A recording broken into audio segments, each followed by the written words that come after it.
Bonjour, voici l'info CEMA TV en bref. Une nouvelle entente de développement culturel vient d'être conclue entre la MRC de Lillet et le gouvernement du Québec qui s'étendra de 2025 à 2027. Celle-ci représentera un investissement de plus de 210 000 $. Cet accord vise à soutenir les projets culturels dans les 14 municipalités de la MRC et les objectifs sont d'encourager la médiation culturelle, développer l'offre destinée aux jeunes, valoriser les savoir-faire locaux et contribuer au rayonnement régional de la culture.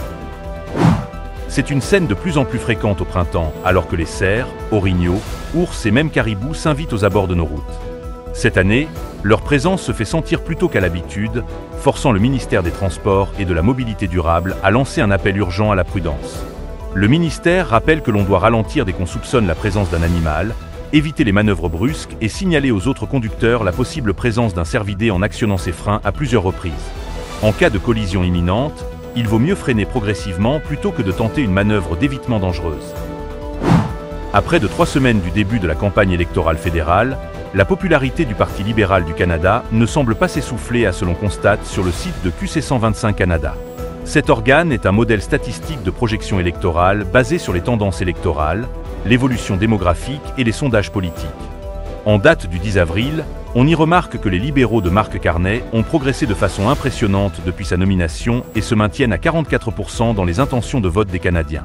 Les conservateurs, quant à eux, voient leur tendance légèrement à la baisse et sont actuellement à 37% en projection pan-canadien. Les autres principaux partis ne bougeant pratiquement pas. Par ailleurs, les sondages pour la circonscription de Côte-du-Sud-Rivière-du-Loup-Katascomique-Témiscouata donnent toujours le candidat conservateur en avance avec une tendance à la hausse, à 52% des intentions de vote.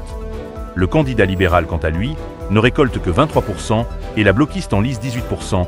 Ces derniers semblent diminuer dans les intentions des commettants de la région.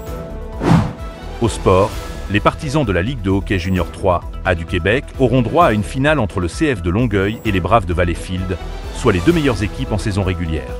Les Braves de Valleyfield ont terminé champions de la saison régulière pour la première fois de leur histoire avec un dossier de 37 victoires et 9 défaites.